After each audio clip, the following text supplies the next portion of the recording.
Stephen, this is our third session. So welcome to the viewers. We've just connected, literally. And what's the topic for today, Stephen? Would you like to discuss something specific? Is there something that you've got on your mind as a topic? So Monday with Mike, eh? I like Mondays. Yeah. So one that's quite relevant for me at the moment. There's two topics that are coming up, but I'll speak to both of them and then you can feel into which one resonates with where we want to go. Okay. So the one is where I'm working with it a lot at the moment, and that is the disconnection of the dissociation with the one that I thought I was or I think I am versus the one that I truly am. That's quite a predominant theme in my reality at the moment, and it's for me at least, the idea of bringing myself into the silence. So when I'm hearing that voice, to constantly just observe and see what it's saying and not see myself as that. So, and the more I do that, the more I drop into the silence. That is the one topic. And then the other one is working with fear. So, there's been different ways that I've worked with fear, the energy of fear, and how I worked with it, or how you work with it, and how you move through it. So those are the two topics that have come up. Thank you, Stephen. They are both beautiful topics, and they are interconnected or interrelated. What do you say? And yeah, I'd love to speak about them. Let's just see what Spirit wants to bring through on those. Because Michael's got his perspective, but let's see how high we can go with this.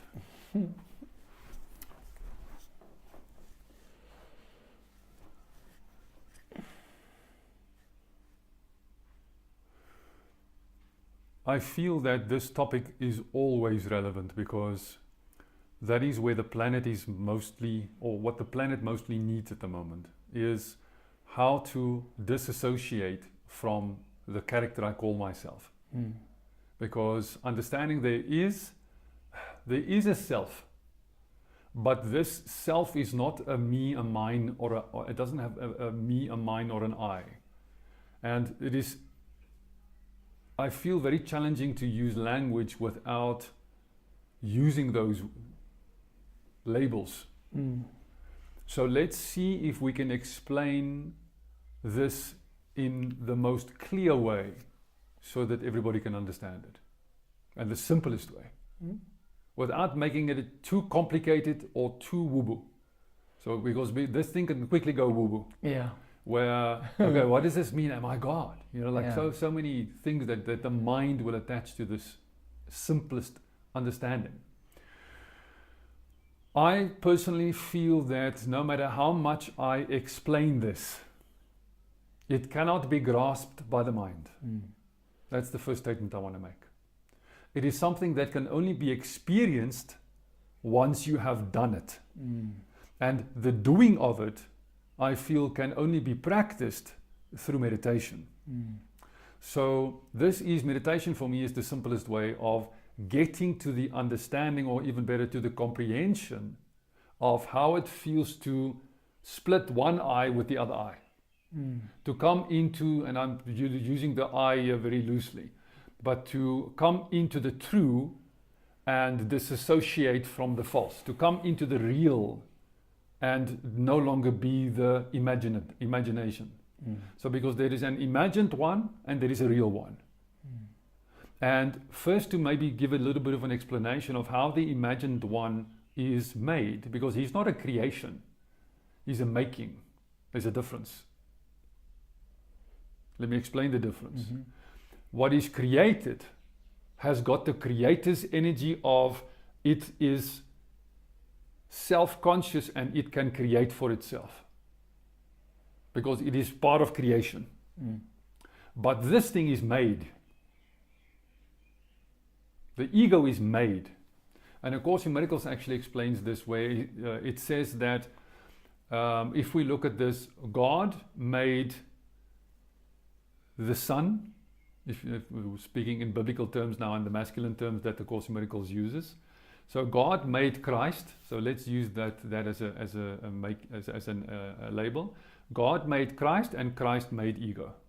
Or God created Christ, and Christ made ego. Okay. So who am I in this human experience? Christ. And I'm not talking about I, Michael. I'm talking about I, humanity. So humanity's true nature is Christ. Humanity's false nature is ego. Simply put. So to come into my Christ nature, I have to follow Christ. That's why Christ said, you can only get to the Father through me. Meaning that you first have to relinquish your idea of who you are, enter your Christ nature, and through there you will realize that you and the Father are one. Okay. And the method of that is what we're busy discussing now. But first we gave a little bit of background on how the system looks. Fear is the simplest way of realizing who I am not. Let me make this statement. Your true self is incapable of experiencing fear. You can only experience fear in your imagination. So only when you connect to your false self, when you're identified with your ego aspect, only then can you experience fear. So, so my understanding of fear, I mean, people often talk about fear as an illusion. And the best way that I can describe this is, if I have to experience love, if I say to you, Michael, can you experience love? You look at a sunset, you look at, a child or something, that experience of love, it exists. You can experience it, right? Whereas, and I invite people to try this exercise, feel into love. If you've ever experienced love, you can sense it in your body, you can feel it, right? Versus something that is fear. Like if I have to say to you, if you jump into the ocean and there's normally people have a fear of sharks, right? But it's not actually the fear of the sharks. It's the story in the head of what the sharks will do, right? So my understanding of fear is the understanding that it's an illusion is that it can only exist with the story in the head, which is what you're referring to, right? Yes. So it's about detaching from those stories and feeling into what is beyond those stories.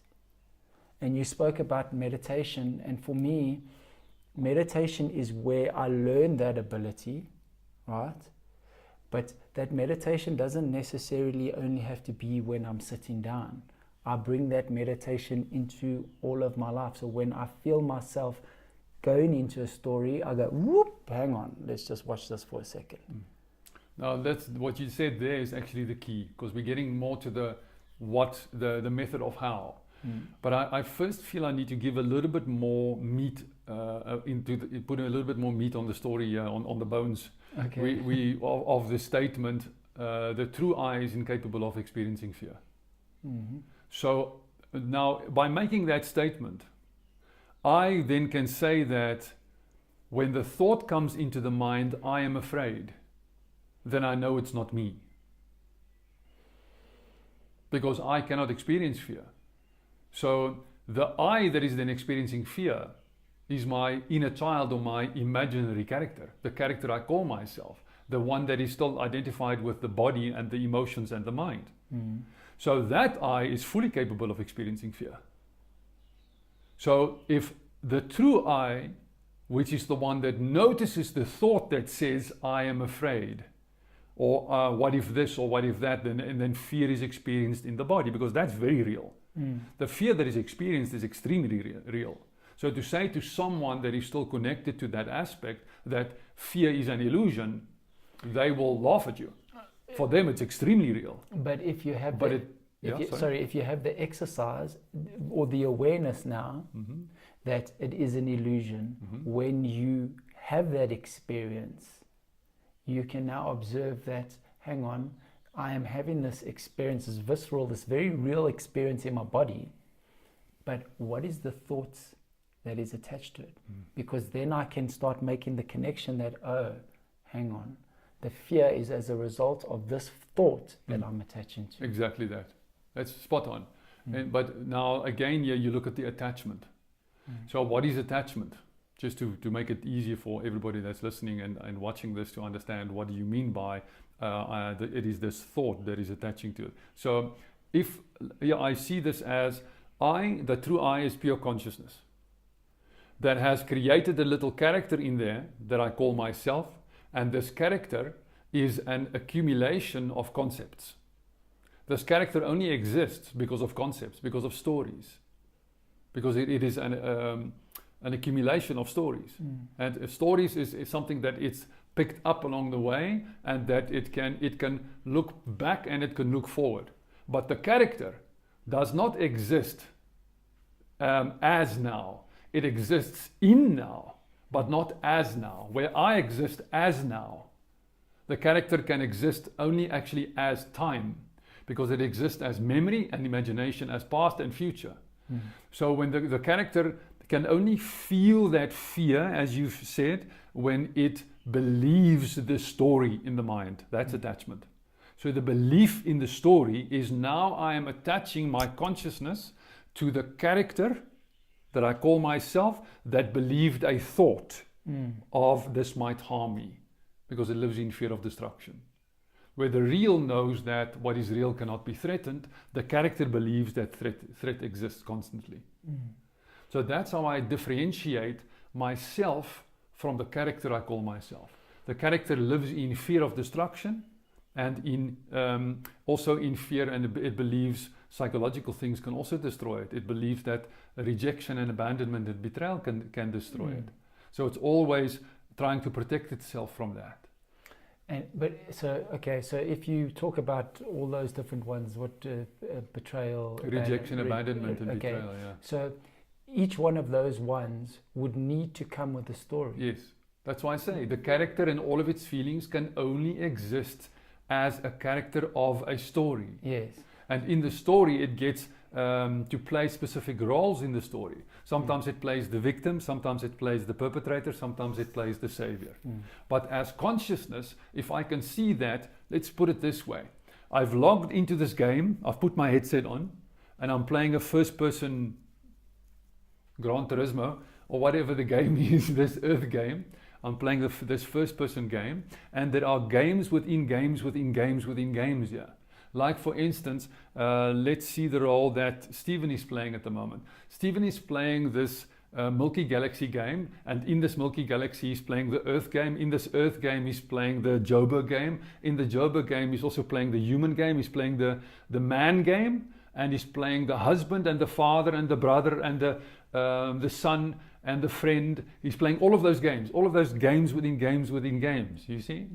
And with every single game, it comes with its own app. It comes with its own bunch of stories. Like for instance, and with these stories, because he's logged into this game of duality, he must either be a good one or a bad one. The moment that there is attachment to this label of friend, like say Stephen is a friend of Michael's, and just to use that label, then Stephen now must look at, okay, what must Stephen be to be a good friend to Michael? The moment that is attached to that. Then Stephen will unconsciously, the character will unconsciously, if he likes to be friends with Michael, if he feels that he can gain from this friendship, then there will be a certain level of respect or a certain level of fear and a certain level of craving and aversion, if you want to look at it this way. So there is the fear then that if he's not a good enough friend, then he will experience rejection, abandonment, and betrayal from Michael. And this it's a part of the 3D game. You see? So the fear, the only fear that ever exists, is when I am too much attached to the game as consciousness. When I as soul, I am too much invested in this bodily experience.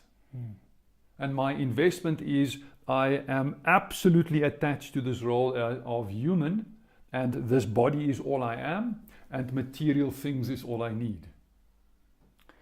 Okay, so with that being said, and that in mind, would it be true for me to say we're working off two operating systems, right? And the operating system that you're referring to is when you are stuck in the mind. So in other words, for me to have a story, I would need to be up in my mind. It has to be something that's going to happen in the future, or it's going to be something that has already happened in the past. The minute I can drop into my heart space, it brings me into the present moment, and all of that is gone. So the whole story of the character I call myself collapses the moment I enter the now. Yeah. And I'm not talking about my body doesn't die and I don't die, but the character dies.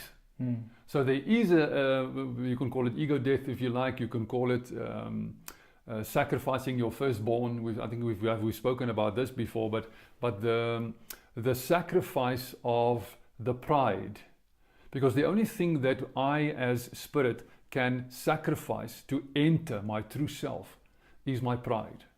Because the character I call myself has confused love with pride.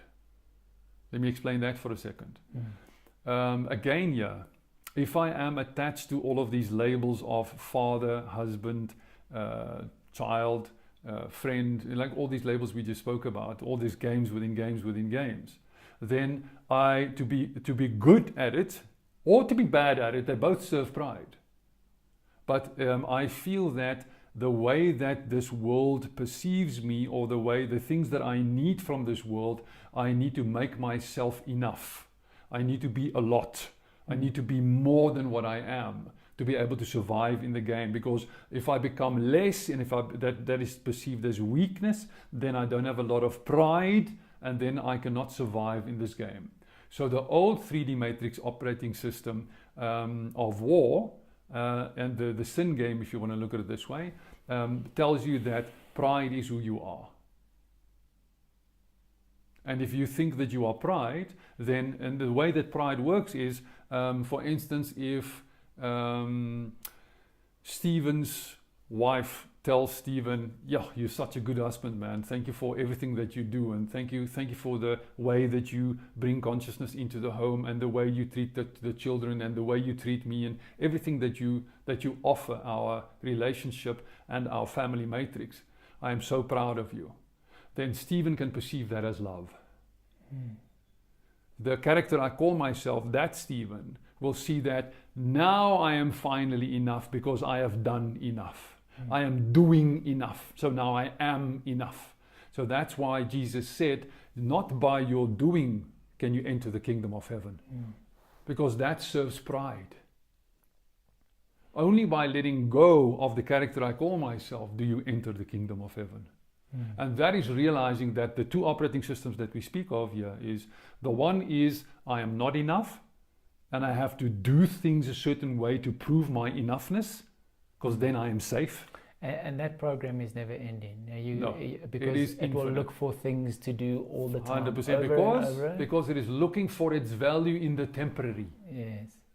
So it can find it, yeah. But the false light is found in the external, because it is found in the temporary, and that has to then stop at some point. And the challenge with that is you're going to find somebody that's going to offer that to you, but you can't please everybody.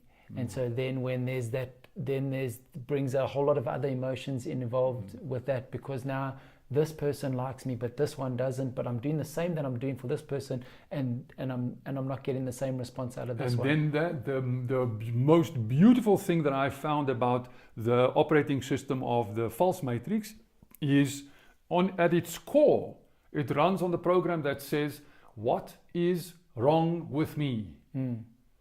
Something is wrong with me. What is wrong with me? It's on a quest of finding out what is wrong with me. And the quest will never end. Never because end. Temporarily you'll find, oh, that's what's wrong with me, and then you fix it, and then the next moment, oh my God, there's something more wrong with me. Yeah. So it is the way out of hell is not to find and fix all the things that are wrong. That's why this planet is in the state that it is. It's not fighting what is wrong or finding out what is wrong and trying to fix it. It is stopping in the imagination with thinking that something is wrong because we continue manifesting it. We forget that we are the creators. And we are on a matrix where we are simply manifesting something is wrong with me. What is the matter, baby? There is something wrong with me. So that's the core false system. That's the sin system. The belief that something is wrong with me. And the mind is so tricky because the minute you're aware of that, it will justify every reason why. Like the minute you want to detach, it's like, yeah, but come on, hey, dude. Yeah, but. Yeah, I love that. Yeah, listen, but. yeah. I mean, you can, but. And so I'm finding myself now a lot of the times where it's I'm getting to such a nice space where I can just drop it.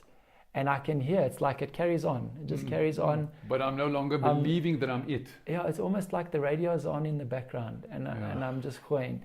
Yeah, man, I wanted to speak to something that you said earlier, but it's not coming in my mind, so we'll just move on from here. Sure. Let me speak a little bit more about now the dissociation, I think is the word, where you can disassociate yourself from the old matrix, realizing that you've been logged into the game of hell. And it is simply, we can call that the game of I am not good enough. I am not worthy. So that's just the game. And that game has got games within games within games. So when you're logged into the game of I am not worthy, then your external must give you all of these quests to try and prove your worth, but it has to continue to allow you to fail, because you can temporarily get to that feeling of worth, but then it must be taken away again. So you can temporarily get it, but it must be taken away again, because this external world is God and it is unconditional, meaning that what you ask for is what you will get. And if you can stand back and see, oh, I'm logged into the game, in other words, the thoughts I think and the way I perceive myself and the way I define reality is all plugged into the root of I am not worthy or I am not enough. So it's the lack system. And as long as I am logged into the lack system, every single thing that I experience must serve the lack system, because that's the way manifestation works. So the kingdom of heaven is logging out of the lack system, coming back to the abundance system. And the how, again, let's now go slowly and step by step speak about the how. Okay, so let me speak from my experience and then we can go from there. I'd like that. So you mentioned the lack consciousness. So everything is from lack consciousness, right? So if I am not in my heart space, right, then I'm always chasing something. So heart space meaning the abundance system. The abundance. So and solar plexus and lower the lack system. Yes. All right. Exactly. Depending on which operating system I'm plugged into or logged into. Yes. Okay. So when I'm in the lack system. So there's always something that I'm going to be chasing, right? Okay. So, and that will never ever be fulfilled because, as you mentioned earlier, you have to fail, right? So for me, the way I understand it is, we're talking about process now, is at any stage that I get an awareness of, okay, this is where I am right now, there's a distortion in my frequency, how can I bring myself back to peace? So the way that I understand that I move through this is not, the external world becomes irrelevant and it all becomes about how I feel in my body. So the quicker I can bring my frequency back into alignment is all that matters. So that's where it's like, okay, I'm hearing the story, yeah, it's making me feel kak, whoop, detach, bring myself back here and just allow the stories to be there, because then eventually they fade away. So that's my understanding, or at least that's the way I practice it. and over and over and over and over again. And what I found is the more that I do that, it almost, sometimes I'm finding myself, it's automatic now. Now it's becoming like, okay, it's just the question of bringing that initial awareness, and then the process happens on its own. Cool. So awareness brings me out of the story, but awareness first makes me aware of the fact that there's a story that I am now identified with. And the fact that I am being pulled into the mind stream that offers me a character in the story, and that character at that point is a victim of some sort because it is now experiencing discomfort. So it is complaining about something, and there is blame involved as well. And this is just something that comes up in the mind. It's not I that think it. It's just happening. It just comes up as an offer for me to be pulled in by it and play this game with it.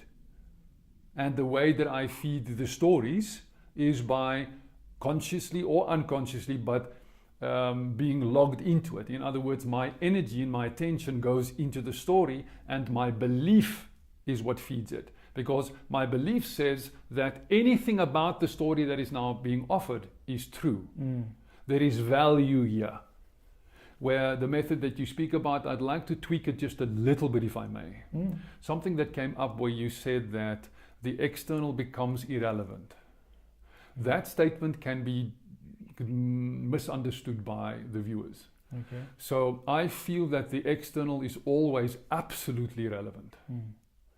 And I understand exactly what you mean by it becomes irrelevant, because you are no longer being pulled in by the story, and your internal focus must come back to the center.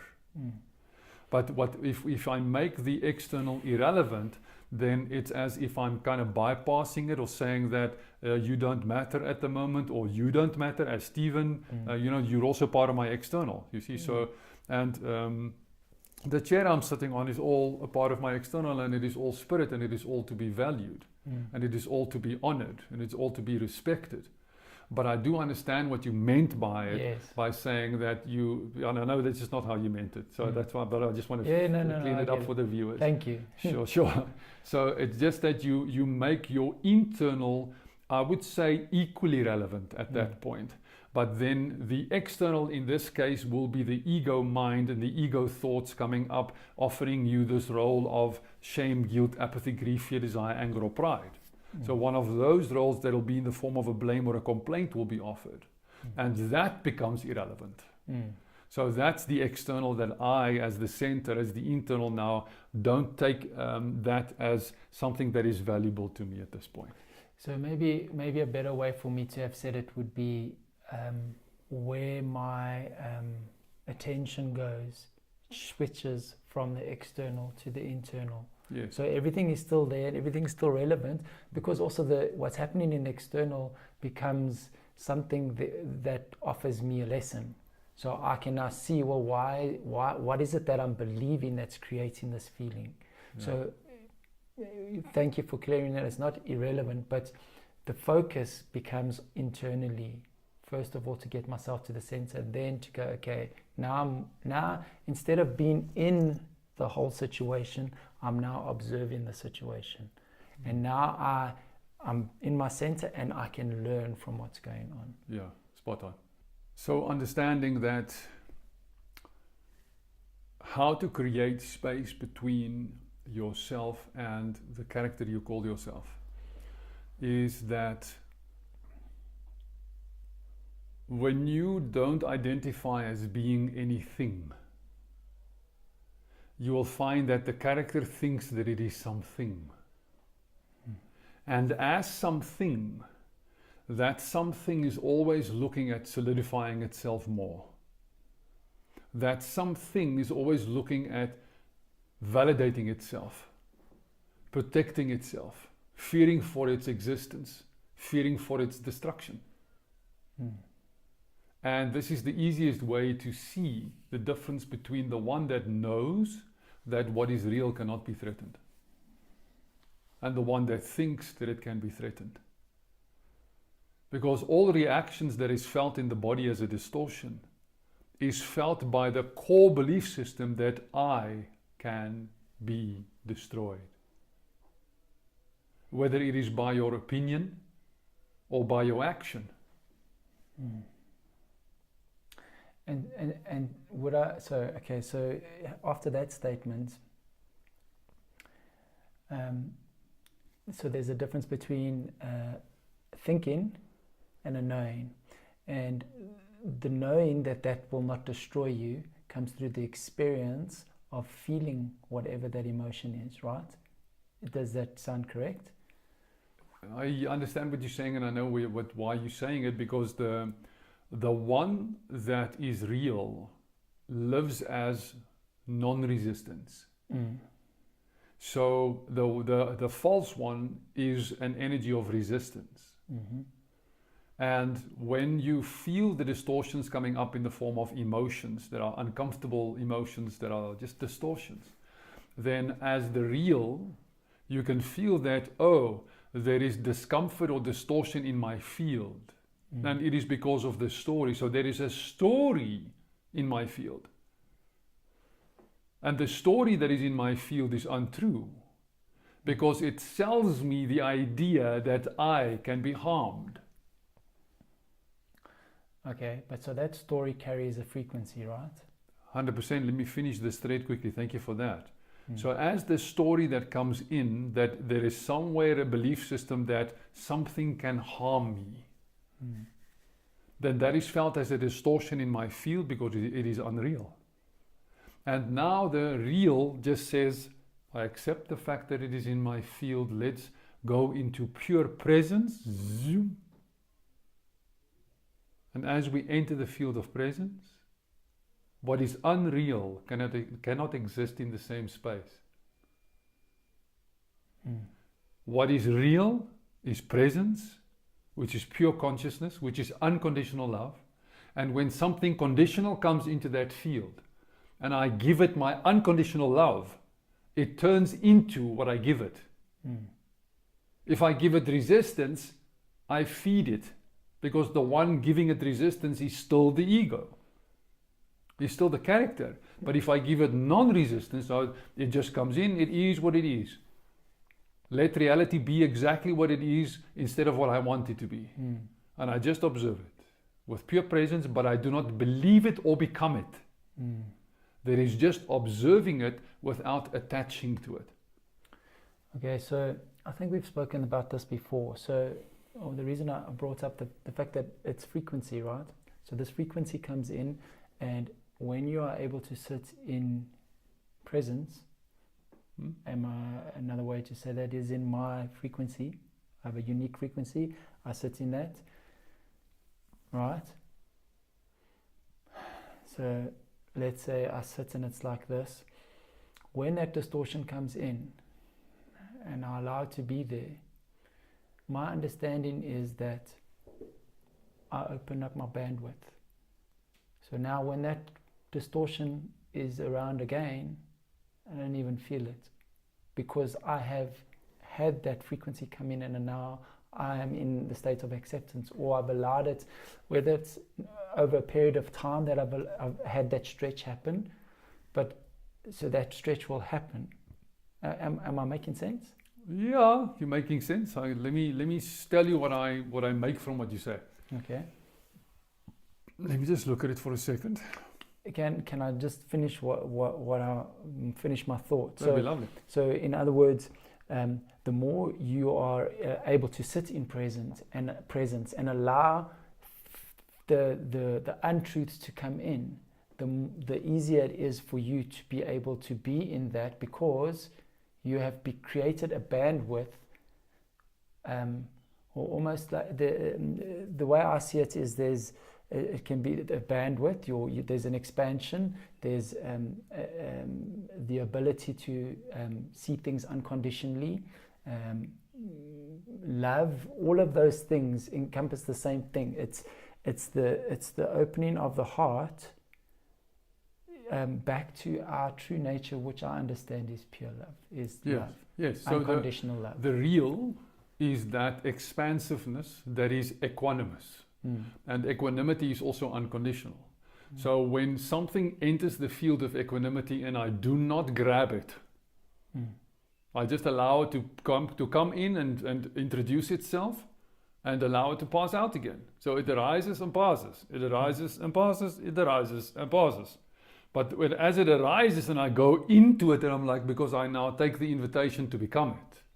And how do I take the invitation to become it? Is I believe I am it. Because it will offer me shame. I am to be shamed. I am shame. Or I am guilty. I become guilt. Or I am apathetic. I become apathy, you see. Or I become grief or fear or anger or desire or pride, or desire, anger, or pride. So I can become one of these things that it offers me. So if I get pulled in by believing that one of these offers are true, then I leave the real and I enter the imagination. I enter the false. You see? And if I do not touch any of this, I live in a state of equanimity, then this is simply just something that is in my field now. And the more I observe it without becoming it, the quicker it dissolves. Because in what you're speaking about, the bandwidth, is that with meditation and continuous spiritual practice, and of course meditation for me is the quickest and the best way, is because with meditation I practice feeling what it is that I am. So I can feel the difference between this, as you call it, bandwidth of who I am and the bandwidth of who I am not. You see, so it is a narrow, contracted bandwidth, or the expanded, relaxed nervous system, the contracted nervous system or the expanded nervous system. And the more I identify with the expanded and relaxed nervous system, when something comes into my field that I feel a contraction, I simply, let go, let go. Come back to the relaxation. So another way to put it for me is that, okay, so if we were talking frequency and waves, energy, when you do that, right, when you sit in the openness, then that becomes the dominant frequency. So whatever it is that's coming in will harmonize with the dominant frequency. Yes. If I attach to it, then I am attaching. That becomes the dominant frequency, yes. And then I become that.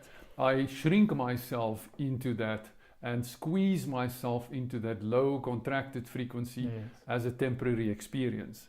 And we do that for fun, but we have forgotten that we can do this and pop in and out of it at will. And we have basically been overcome by all of these lower frequencies because we have forgotten that we have the ability to return to our true nature. But now we are remembering it. Yes. So the important thing to say here is we are all remembering who it is that we truly are. And my understanding is with that remembering, so everything is an experience, right? There's no good, there's no bad. Everything is just an experience. And we are, if there's infinite possibilities, we have experienced it all. And we are now just coming into this state, like you said, that we are remembering who we are, which now gives us the opportunity to choose. Okay, we've experienced all of these, which is the ones that you prefer? And now, because of the understanding of who I am and how this operates, through my awareness, I go, okay, that's not for me. This is, I choose that. And that's the game. 100%. That is the simplicity of this game, and the practice of detachment brings us into the experience of choice again. When I am not conscious and I'm not practicing my presence, and because presence gives me the ability to choose. Without presence, I'm on autopilot. The reactions the game is on autopilot, and I am an NPC. I'm a non-player character. It's just happening. And there is no other choice then. 100%. There's no other choice. It's so real. It's the only thing that's real. Your reactions that is your only reality. So, and the more you practice meditation or your spiritual practice or yoga or whatever you practice to come into presence more, then it logs you out of the game. In the sense of it logs you out of the automated game. It takes your autopilot switch off. Puts that autopilot switch off, and it brings you back into responsibility. Takes you out of reactability, puts you back into responsibility. Yeah, and one thing I've also found for me that has been very important is when I do go into a trigger, and then I eventually realize it's also the thing that helps me the most is the ability to let go of it as quickly as possible. So not to sit in, I shouldn't have done this, I shouldn't have done this. It's like, okay, that just happened. I see it, and we spoke about, I think, this on the last video, and it's just move forward. Yeah. And the Course in Miracles also has a beautiful way of explaining that. They say, instead of going into the investigation or the judgment, or I shouldn't have done that, oh my God, I'm to blame, and I just clock it, correct it, move. Yeah. Clock it, correct it, move. And the mind will tell you a million reasons why, but you can't just do that and you just drop it. Don't fall for it. Yes. It's simply playing the game of hot potato with your reactions. Yeah. It's like reaction, hot potato, drop it. Yeah. Yeah, I love this. This actually came through last weekend, not this weekend past, the one before. We went on a hike. And on the hike, I chatted with a friend of mine that we laughed like about this, but it's basically when there's a reaction, and when you now evolve on your spiritual journey, you become more aware of your reactions. And then there's a phase that we go through where we when there's a reaction, it's like picking up a piece of shit, like literally picking up a piece of shit and holding it in your hands and saying, okay, this is a reaction. Where did it come from? Whose is it? Is this yours, going around and letting other people smell it and like smelling it and like, okay, maybe I can figure out whose reaction this is or what it is if I taste it. And like the more you go into it, the more you're playing with shit. Yeah. Just put it down. Yeah, put it down and go wash your hands and move on. But stop picking it up. Put that shit down. Yeah. You know, it's like, I love that metaphor because a reaction is the same as playing with shit. You know, like it makes your hands stink. Like just put it out. Yeah, I like that. Yeah. Anyway. Cool. I think that's it for us today. Let me just see if anything else wants to come through. Stephen, you're also welcome if something comes through to pop it in. What is very relevant at the moment for humanity is this is something that I don't know how many people are actually aware of this, but I actually just want to put this in here. It's very relevant for me at the moment. Is we are definitely in a split. There's definitely a split in timelines that I can see. I can see and I can feel it in myself, and I know what timeline I'm logged into. So timeline is a reality. So there is a split in I mean these splits happen all the time, where every time that you choose, you make a major choice, then you can shift a timeline and you can go into a higher octave, or sometimes you can shift a timeline and you can take a detour and you can first go through the haunted forest full of hungry ghosts before you come back and get back onto your timeline that takes you up the mountain. And that's all perfect because it's in your nature and in your contract then to go and experience the haunted forest full of hungry ghosts. You know, so it's not that is you've taken a wrong turn. Where I feel Christianity sometimes, or religion or sometimes say that you shouldn't have made that choice, you shouldn't have taken that turn. But I tell you, you will appreciate the path up the mountain 1,000,000 times more when you've gone through the forest. Okay? So that I like that. We must actually watch Lord of the Rings again. Because like all of these journeys and everything that they take and to go to Mordor, to put the ring back into the fire, you know, that's basically letting go of the ego, you know, like all of that. And the Hobbit is almost like the inner child that has to take that journey, you know, to go and do that. But the point being, there is a definite timeline split happening at the moment that is like some people are speaking about the doomsday prophecies. There's lots of doomsday prophecies at the moment, like the end of the world as we know it. And it is true, but not with the doomsday. You know, like the one side there is the Mad Max thing, and I don't actually want to speak about it too much because it's all a timeline that I'm not giving any power to at the moment. But the timeline that I have chosen is the timeline where you jump into this timeline. Okay, now listen to this one very carefully. You jump onto the timeline where you keep going forward. In other words, you keep choosing love in your heart. You don't choose fear. You don't go into possible futures where things fall apart. You don't go into possible futures where you run out of food or money or life force. You don't go into possible futures where anything doesn't look like there is a way out, okay? Where like the world is going to collapse and this is going to collapse and that. Leave that stuff alone. Just stay here now and stay in love. There are going to be other timelines around you that you will hear about. You'll hear about war over there. You'll hear about natural disasters over there. You'll hear about thousands of people dying over there. That's not your timeline. That's why the world still continues beautifully where you are. Because you're in the timeline where you have chosen to move forward with love. There is a timeline when people are choosing to move forward with fear. These are the only two timelines available at the moment. The love timeline or the fear timeline. Which one are you putting your faith in? Because it's all about faith. Are you going to put your faith in the love timeline or are you going to put your faith in the fear timeline? This is where humanity is at the moment. And wherever you put your attention, wherever you allow your attention to go, if you're going to choose the fear timeline, then by all means go and experience that. But I have chosen the love timeline. And I've seen around me over the last 10 years how things in this world are falling apart and people are falling apart. But my path, everything I need in the moment is available to me. Things continue to be available to me in the moment as I need it. Look, for me, I have done this for years as well. And a lot of people that I've spoken to think I'm crazy, but they speak to me about, what about this? And my response is exactly what you're talking about. I don't understand what you're talking about because in my reality, I only create love. There is only love. This is the only thing that I can see, and anything other than love that comes into my awareness, I don't give it airtime. And to choose that time, and for the people that are watching, I know we're about to finish off, but it's a simple exercise to ask yourself in the present moment, what is it that I need right now? And I will almost guarantee 120%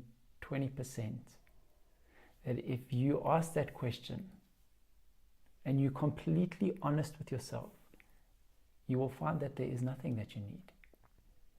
And then my understanding is in alignment with what you're talking about now, is sit there, because that is the truth.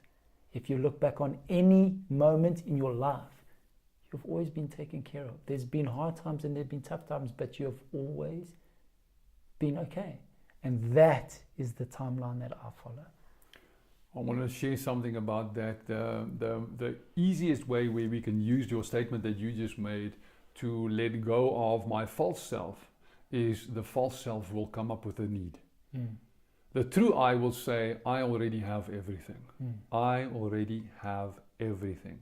The false I will say, I need this, I need that, I want this, I want that, but I definitely need that. And then if you can say, okay, now let's feel how it feels if I let go of that. And I just say, I already have everything. That is the simplicity of manifestation. Stephen, when I caught it, I couldn't believe my eyes and my ears and my mind about the simplicity of it. I'm either in the I need something or I already have everything reality. And all I need to do is ignore my current situation if I feel there is lack and move into the belief and the understanding and the faith that I already have everything. That was my shift.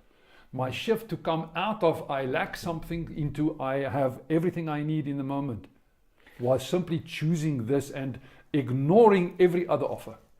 You actually were the one that said this to me that has resonated so deeply with me, and I use it all the time. It's, well, how do you get rid of a belief? Because there's something that you believe in that's either true or it's not true. And the simple answer to that is just stop believing it. So whatever comes into your reality, if you don't dig it, it's just a belief. Drop it. Because you've got the choice. You can either believe that or you can believe the opposite. It's that simple. They take the same amount of energy. Which one are you going to choose? Yes. And then it's just training yourself to switch. Yes, and consistently choosing the one you choose. You know, Yes. Be consistent in that choice. Don't sometimes choose this one and sometimes that one. Be consistent with the one you choose, and you'll see you'll move in that direction. Lekker, Michael. Lekker, Steven. Baie dankie. Dankie meneer. Until was next time, lekker. dude. We'll speak again. Cool, was lekker.